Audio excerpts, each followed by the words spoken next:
రాష్ట్ర ఎన్నికల సంఘం ఆదేశాల మేరకు నల్గొండ మున్సిపాలిటీకి సంబంధించి వార్డుల వారీగా ముసాయిదా ఓటరు జాబితాను గురువారం అధికారికంగా విడుదల చేయనున్నట్లు మున్సిపల్ కమిషనర్ సయ్యద్ ముసాబ్ అహ్మద్ ఒక ప్రకటనలో తెలిపారు.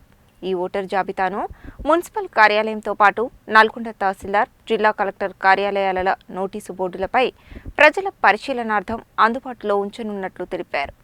మున్సిపల్ ఎన్నికల ప్రక్రియలో భాగంగా రాష్ట్ర ఎన్నికల సంఘం ఆదేశాల మేరకు నల్గొండ మున్సిపాలిటీకి సంబంధించి వార్డుల వారీగా ముసాయిదా ఓటరు జాబితాను గురువారం అధికారికంగా విడుదల చేయనున్నట్లు మున్సిపల్ కమిషనర్ సయ్యద్ ముసాబ్ అహ్మద్ ఒక ప్రకటనలో తెలిపారు. ఈ ఓటరు జాబితాను మున్సిపల్ కార్యాలయంతో పాటు నల్గొండ తహసీల్దార్, జిల్లా కలెక్టర్ కార్యాలయాల నోటీసు బోర్డులపై ప్రజల పరిశీలనార్థం అందుబాటులో ఉంచనున్నట్లు తెలిపారు. ఈ ముసాయిదా ఓటరు జాబితాలో పేర్లు, చిరునామా లేదా ఇతర వివరాలలో ఏవైనా తప్పులు ఉన్నా లేదా అభ్యంతరాలు ఉన్నా ఈ నెల 1 నుండి 5 వరకు సంబంధిత అధికారులకు ఫిర్యాదు చేయవచ్చని ఆయన స్పష్టం చేశారు. పోలింగ్ కేంద్రాల వారీగా ఓటరు జాబితాను పారదర్శకంగా రూపొందించడంలో భాగంగా ఈ ప్రక్రియను చేపడుతున్నట్లు కమిషనర్ పేర్కొన్నారు. నల్గొండ పట్టణ ప్రజలు మరియు రాజకీయ పార్టీల ప్రతినిధులు ఈ అవకాశాన్ని వినియోగించుకొని ఓటరు జాబితాను తనిఖీ చేసుకోవాలని ఆయన కోరారు.